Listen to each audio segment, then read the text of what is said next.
Quando você pensa no Império Azteca, a sua mente provavelmente viaja para um cenário de pirâmides gigantescas, sacrifícios humanos e guerreiros implacáveis vestidos como jaguares. A história oficial te vendeu a imagem de um povo puramente brutal, primitivo e violento. Mas, se você cavar apenas alguns centímetros abaixo da superfície dessa civilização, o seu cérebro vai travar. Por trás dos rituais de sangue existia uma sociedade com uma engenharia tão avançada que faz muitas metrópoles modernas parecerem amadoras.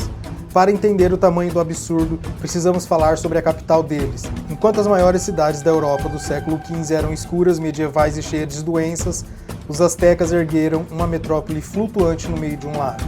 Uma Veneza das Américas, com mais de 200 mil habitantes. Eles não tinham cavalos, não tinham carros de boi, não conheciam a roda de ferro, mas mesmo assim eles construíram ilhas artificiais perfeitas chamadas chinampas. Eles criaram um sistema de agricultura flutuante que permitia até 4 colheitas por ano. Eles alimentavam uma população gigantesca sem depender de terras externas.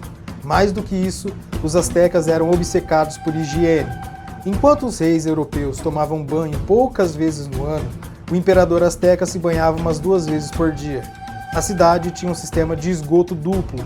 A água potável vinha de arquedutos gigantescos trazidos das montanhas. As ruas eram lavadas diariamente por um exército de milhares de varredores públicos.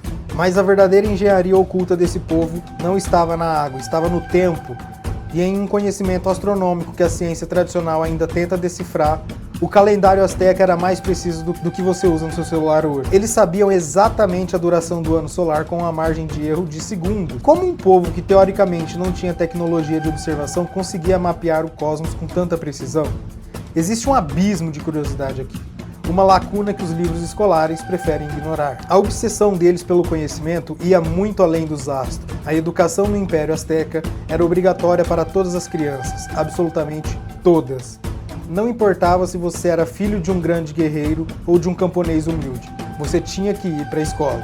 Eles dividiam o ensino entre táticas de guerra e artes ocultas, religião, astronomia, escrita, mas se você violasse as regras da sociedade, a punição era implacável. Eles valorizavam a ordem acima da própria vida. A economia deles funcionava como uma moeda que você provavelmente consome toda semana: o chocolate. As sementes de cacau eram tão valiosas que eram usadas para comprar roupas, comidas e até escravos. Um coelho custava 30 sementes, um escravo valia 100 sementes. O chocolate, ele era uma bebida sagrada para aquele povo, amarga, misturada com pimenta, consumida apenas pela elite e pelos guerreiros antes das batalhas. Mas o destino final dessa civilização foi selado por um erro de interpretação, um mito que os destruiu de dentro para fora. A mitologia azteca dizia que o deus, a serpente esplumada, retornaria do Oriente.